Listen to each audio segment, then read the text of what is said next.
Huy, naku recipe sa fried chicken rin niya atong ipanghatag. Lama tali. Una na, i-marinate sa nato siya sa onion powder, garlic powder, o black pepper.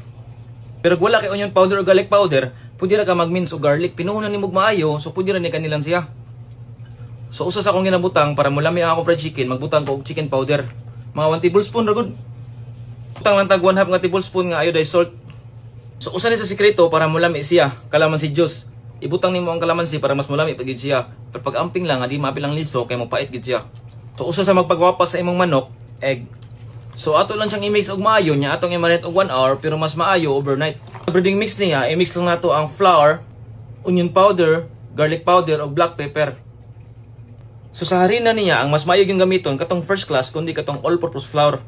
Ayaw jud tong third class kay batay igro sa resulta. So wala na ko nagbutag asin dire kay lasado na kayo ning manok nato. So karon ako na siyang giluto nga hantod nga mo golden brown siya.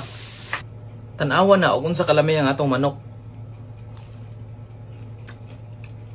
Boss, naniod to na ka, boss? Pack-lunch. Naniod to na ka, boss? Ha? Try mo kagin, kaya mo ko naniod to. Oh. Naniod to na ka, boss? Naniod to na ka? Oh. Manok.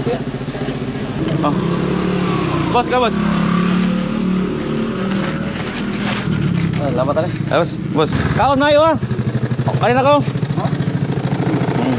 Nakapanghatag rin kayo. Pack-lunch, boy. Ay, oh.